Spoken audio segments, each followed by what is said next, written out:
double talk show. Give it up for Erica Monique Williams.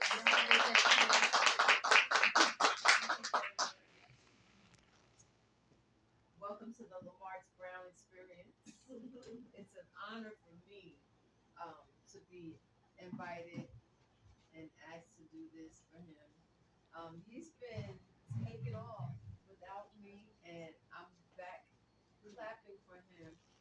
We started this together. He is the reason why I'm 7 books in. And if it wasn't for his encouragement, I would have quit a long time ago. So we are really encouraging each other. This is his day, so it's about him. It's about him. But I will say, teaching him at school 6, 7th and 8th grade was really the first time that I had a student, because I was a new teacher. I think it was only my second year, and it was really the first time that I got so close to a student. We argued, we fought. Um, he thought that I wasn't supposed to call his mom because he was, always helping me in the class. He was always participating. He was a great student, but because of that, I was harder on him. And I had to explain to him, look, I care about you, and I care about you enough that I know that there's gonna be times that you're gonna be upset with me because I'm being stern with you. And that's how we have to be with the people that we love. We can't be yes men and yes women. We have to hold them accountable. We have to pull the best out of them. And he is doing the very best.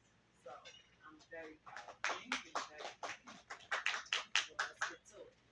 Um, I didn't want to write. I was gonna write, but I didn't want to write because I wanted to be as authentic as possible.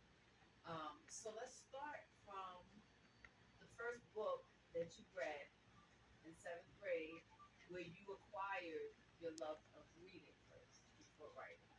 So I don't think my love for reading came from elementary school. Okay. But and me and you laugh about this all the time. It's called Where the Red Fern Grows, Yeah. right? And it was a book that she read and that we read in class. And she's like, why do, out of all of the books, do you remember that book? But I do. I remember the dog dying. It wasn't in elementary school, but it's when I got to high school. John F. Kennedy, my freshman year, we had something called the Literature Circle. And in the literature circle, in your English class, you get split up into groups, and yeah, and you have each group has a different book. My group ended up getting a book called "Be More Careful" by Shannon Holmes. Changed my life. It was people that looked like us, people that talked like us. They were from a hood just like we were from the hood, and that is where my love for reading came. But a nod to you. You kept my love for reading going when you came out with All That Glitters, because then I knew somebody that is an author in that role. So yeah, most definitely. And I would tell them, I'm going to write books. I'm going to put a book out. And I had to do it because I wanted them to know that I wasn't just talking. And if I could do it, they could do it. They could do anything they put their mind to. And fast forward to once you got out of school, do you want to say what? I don't. You don't have to say what you graduated. See, I'm like that, but you don't have to. But after he got out of school, because I even tell my students today, my former student became my driver. We used to go to the DMV area. We would in Baltimore, Maryland, Virginia. We even went to Atlanta. And when I said it, I know they were like, "Wait, you were going for weekends with a student?" So I'm like, "Well, after he got out of high school, when he was driving." So we were touring, and we had so many good experiences meeting people. And these are the seeds that are planted before you even knew. I mean, when did you realize that you wanted to start writing? Um, So I realized I wanted to start writing, well, in high school, reading the book, but it wasn't until we came up with Isharon Publishing that I saw that it's something that we can do on On our our own own, without yes. a big machine. Right. So that's when it started. So we were signed to like changing books initially, and learning the business. It's always better. You learn the business, but then you want your control. So he set up Ishaman Publishing for me. I was at work. I was at school 14 at the time, and he's calling me. What's the name? What do you want it to be called? And all these things. And we're doing it over the phone, and it just materialized after that. So I bought back my first two titles and continued that way. But he went from driving me to my book signings to setting up my book signings. So he became my event planner, and then all of the media that the promotional items, he had that covered. I mean, he is the truth when it comes to promotion and marketing, and he did all of that.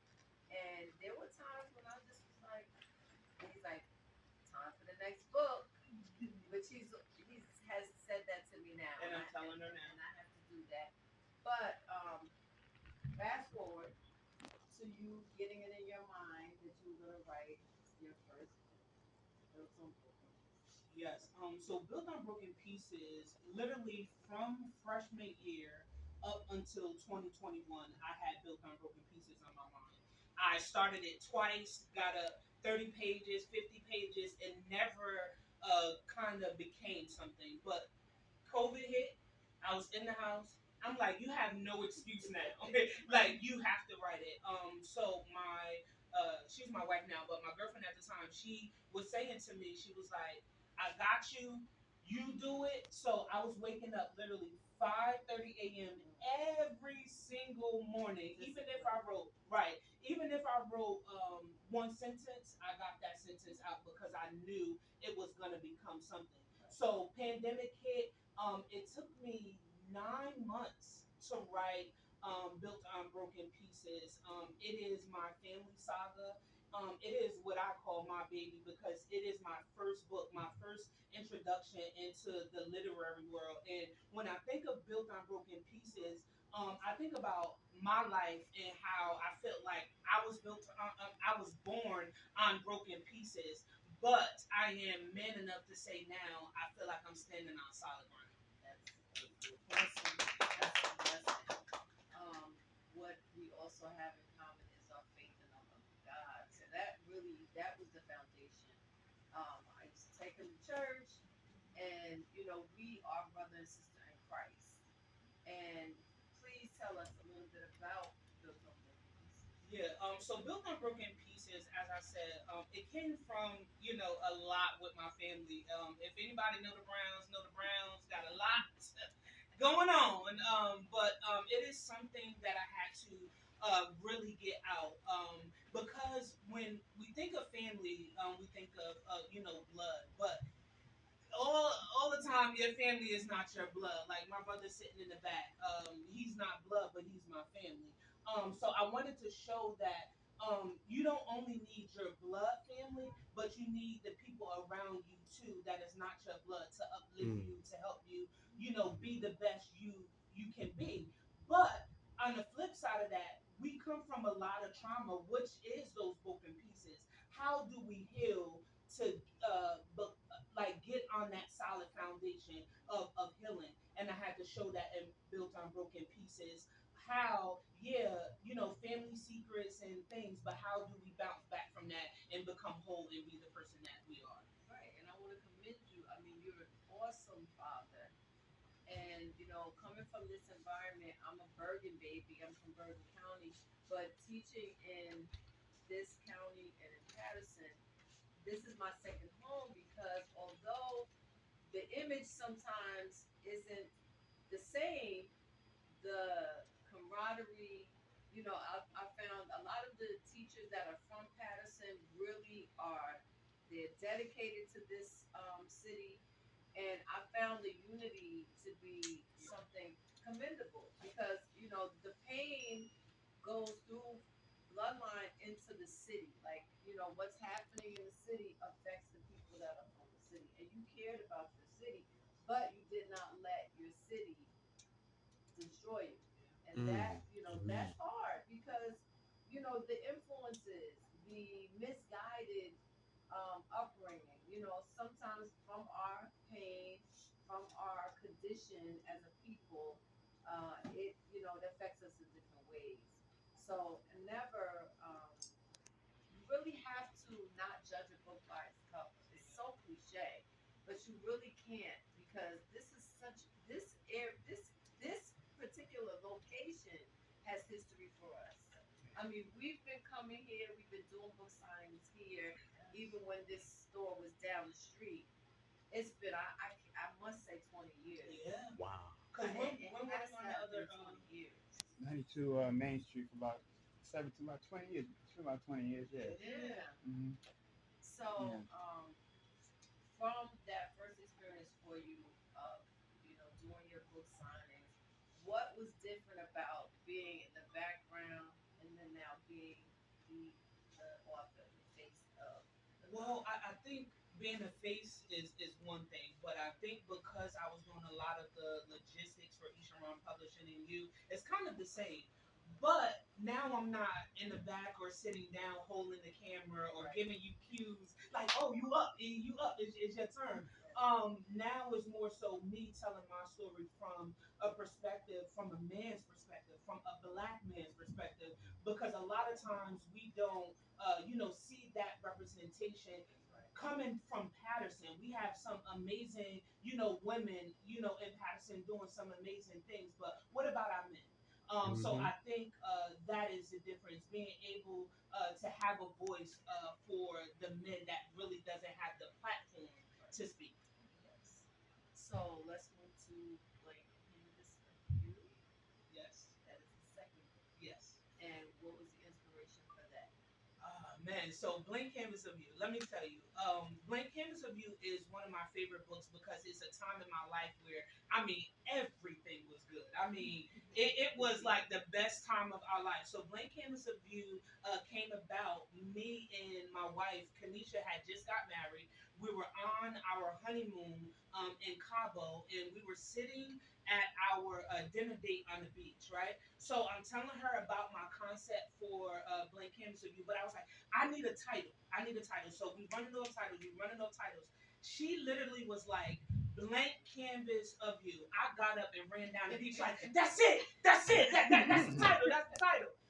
So blank canvas of you was a time in my life where me and my wife was trying to turn a blank canvas into our masterpiece. So that is what blank canvas is. You have these two souls coming together, not being able to practice their art or practice their talents for many reasons. They come together, but now they're like, okay, we need to turn this blank canvas into a masterpiece. How do we do it?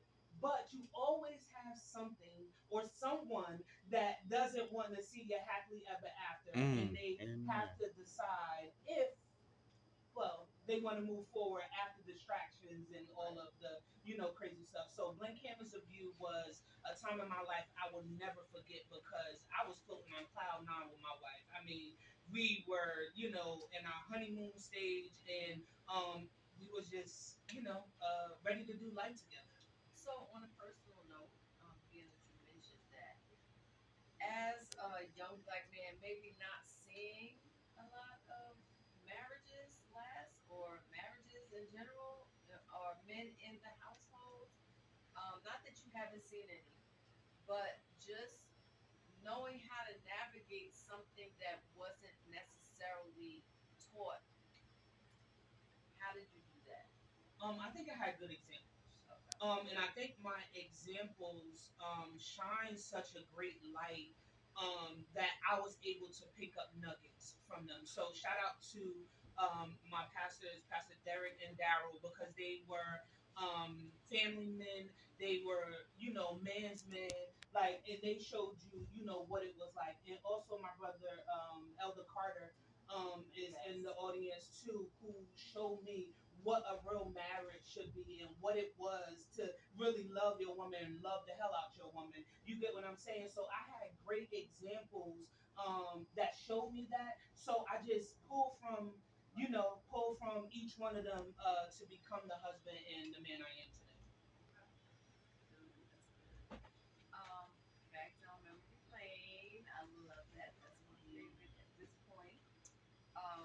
So when you were thinking of your next book after Blank Canvas of You, what is it that you had already done your kind of autobiography?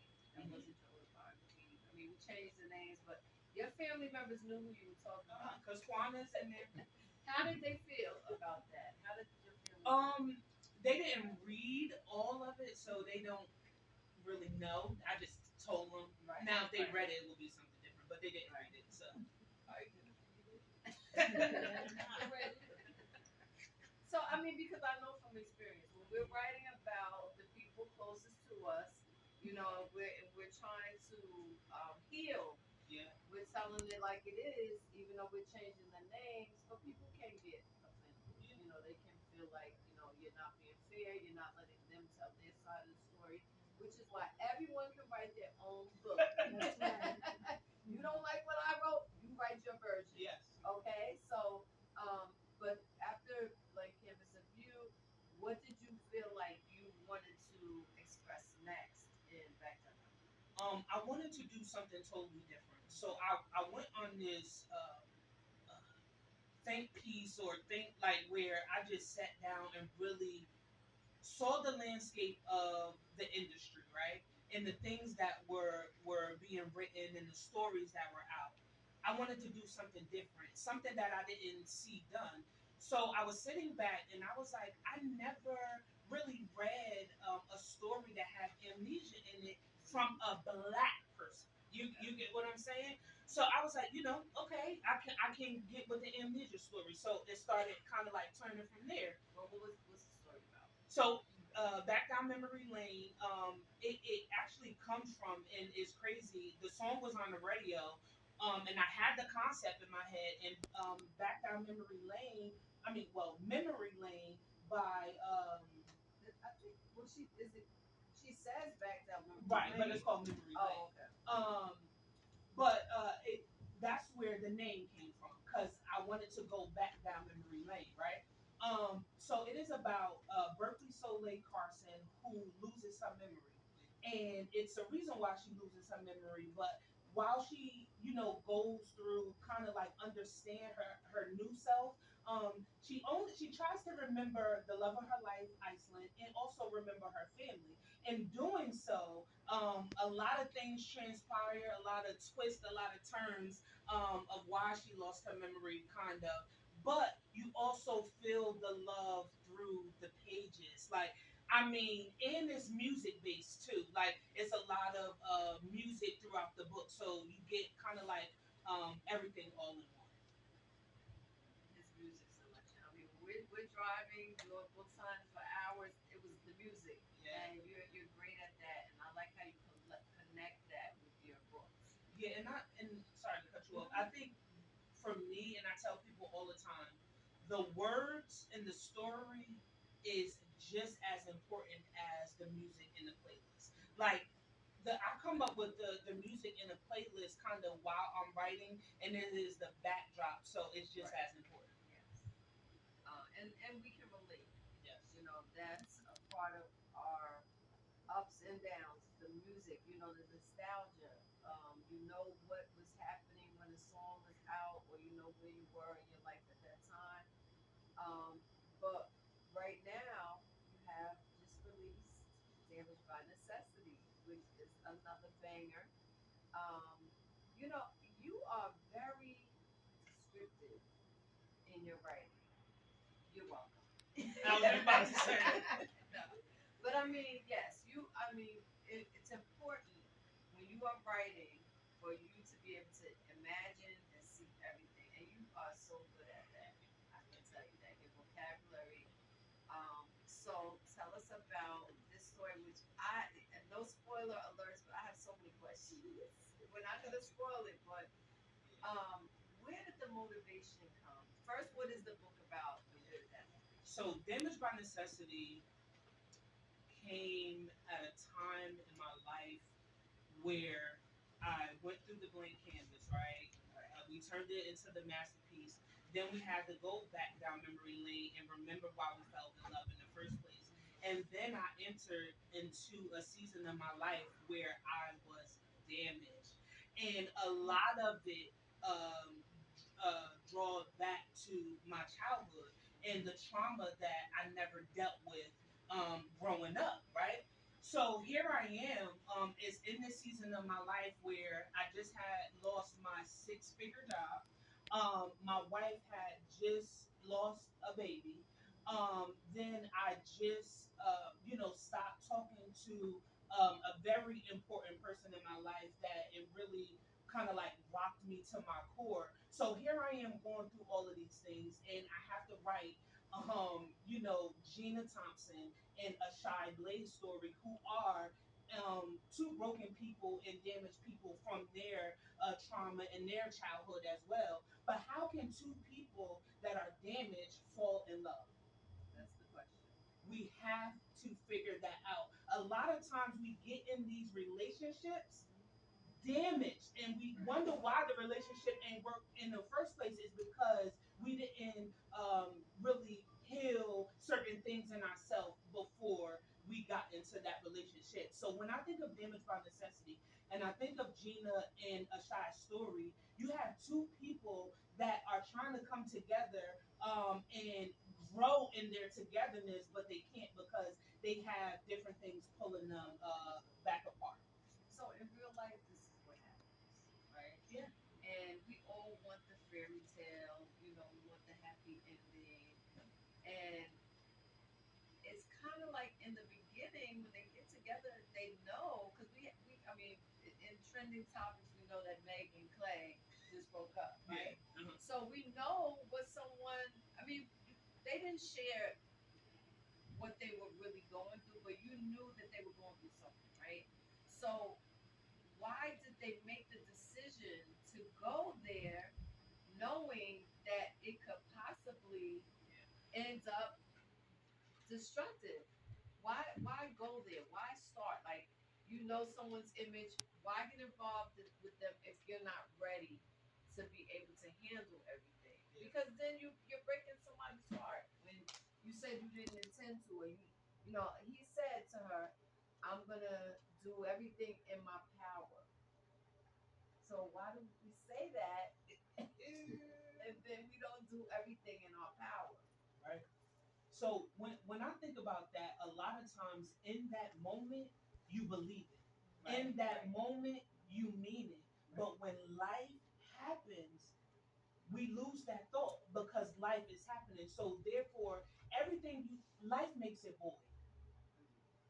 Not that is right, Right. because I'm Right. not saying that. Yes. But a lot of times is in those moments you mean it, but then life just wrecks you. Am I wrong, Naderia? You're not wrong. Okay. You're right. So, what can you share without giving it away? As far as the story. Yeah. So a shy is a male main character who was taught to be quiet and just kill. Be quiet and follow orders. Be quiet and don't care feel. about and don't feel and don't care about love. So when you have somebody like that, it takes a special woman, and we used to talk about this all the time. It takes a special woman to kind of bring that wall down to be able to heal and understand that, yeah, that's how it worked for you before, Right. but it's not going to work for the heal you that is coming or that should be. Right. So you have Gina Thompson, who is a boss chick, who don't take no mess, who is not going to sit back and let guys run over her. And on the flip side of that, she encouraged women across the world with her blog post, which is titled "Girl, Don't Trip, I Got You." And in doing that, how can you encourage women and don't follow the very thing you encourage women to do? So she had to show a shy that I cannot allow you to sit in who you are because it's not conducive to me and where I'm going at in my life. But I felt like she did, in some regard, she was allowing things that she would not have allowed from other people. Because we know the first guy, Darren, she wasn't having his nonsense. Right. But when a shy came, and I mean, of course, like you said, there's that exception to the rule. There's that one person that you'll give it a try for, you go out on a limb for. But I was torn because I'm like, okay, in a way, she's saying you're not gonna do this, but she was allowing a lot. So let me say something to that. You can't um, combat everything. You have to piece by piece break him down. So the things that she was allowing, it wasn't so much that she was allowing it. She have to deal with this first, then she's going to get to that to help him in that area. So it wasn't she was allowing it, is that she couldn't throw everything all at him at one time because it's going to hit the floor. And it's gonna scare him away. So for him, seeing his brother Mega, being able to let his guard down and fall in love, which again, I'm not going to tell the whole story, but him seeing that it's possible, like you said, someone else can do it. He was torn between being vulnerable, and this is the case for a lot of people. Like, that you see your brother's example of what he has, the love that he has is secure, it's safe. Um, you want it, but you don't want it at the same time because you feel like if you're going to be vulnerable, then you're going to be hurt. But you can't love without being vulnerable. So it becomes a cycle that you take two steps ahead, and then now, oh, I'm feeling too much, I'm going to step back. So how do we in life handle that position when we're in it, when we really don't know if this is the one? I mean, he was learning that she possibly could be the one, but how do we, as women, um, the saying that my mother used to say was, "Why buy the cow if the milk is free?" Right? So on a woman's part, that's what she's dealing with. On a man's part, he's saying, if I've been okay up to this point, why should I give all of myself if I can be hurt? Same thing on Right. both ends. But I think for a shy, it was the timing. I think the timing of it is what kind of like threw him into it. But the example that he had of Mega, which is his brother, um, was the ice being broke because he saw that it was kind of possible. He never thought it was going to happen to him, but as time went on, the ice was broke and it started kind of, melt the ice around his heart, if that makes sense. But then on the flip side of that, for so long he had women do him wrong. Now you have a woman that is holding you accountable, loving you without saying she loved you because she loved him. Yes. And she was holding him accountable. That does something to you too because you go from not having anybody care about you when it comes to a woman's in love to somebody actually doing it. So I think that is what helped him. Okay. Anything else you want to share about that? Um, So, damage by necessity is broken up into three acts. And it is layered that way is because a lot of times you want the quick healing to something or the quick fix to something. Mm-hmm. And I wanted to show in damage by necessity that it's not going to be quick. And it's some things that you are going to revisit. It's some things that you're going to feel like you're over, that you're not over, that you healed and that you really didn't heal from. So when it comes to damage by necessity, that's what I wanted to show. That healing takes different stages of your life, and it's not gonna happen when you want it to happen. It's gonna happen when it needs to happen. And as a black man, I mean, they were like I said, they were misguided. But for him to go into a legitimate position at this point, and you've had some really nice job. I mean, you've had success in employment. So what do you think are the tools for some of our men who may not have had the education or aren't in a position where they've going through school, how can they begin to know that it's just a matter of making a decision that now I want to change my life? I think it's having confidence in who you are as a man and your abilities to do whatever job you're going after.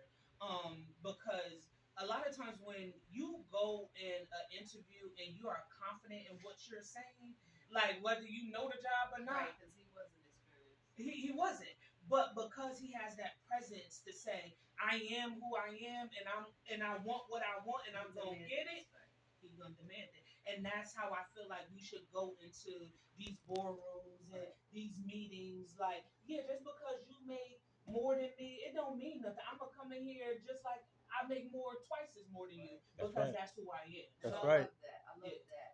How he wasn't intimidated by the bosses, who Hmm. were supposed to be calling the shots. He made sure that his presence was known. Yep. And as you do when you walk in a room.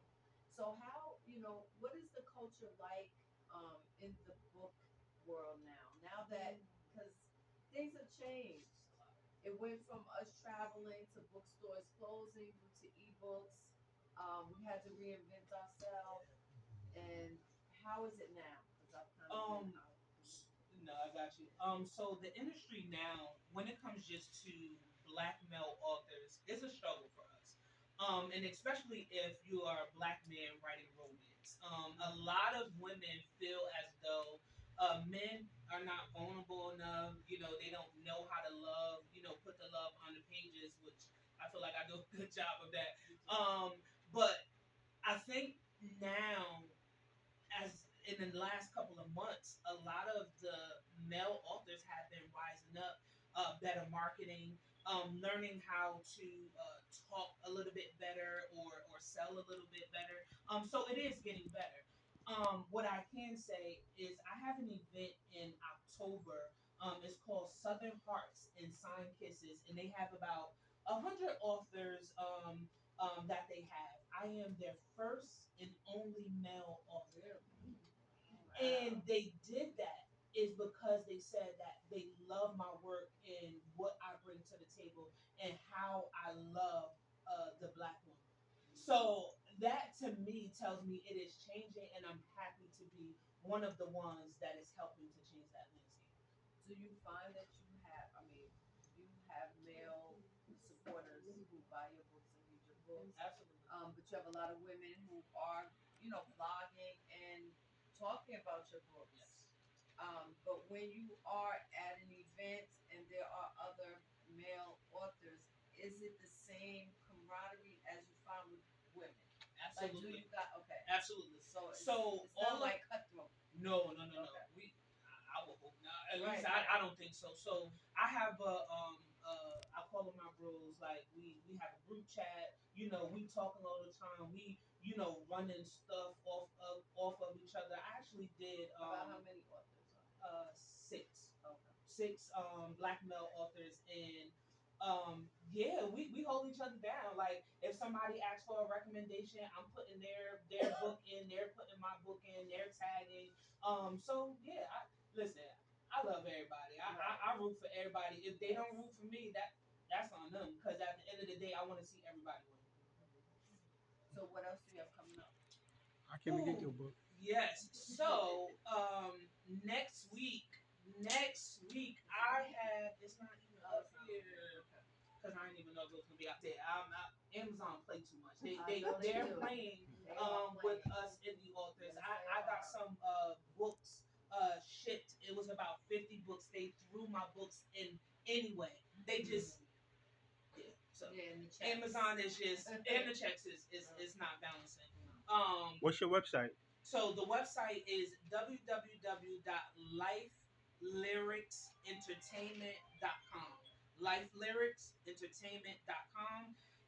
I ship out, I sign, it comes with goodies. Definitely get with it. So Sweet Nectar. And then I will be in Atlanta next weekend.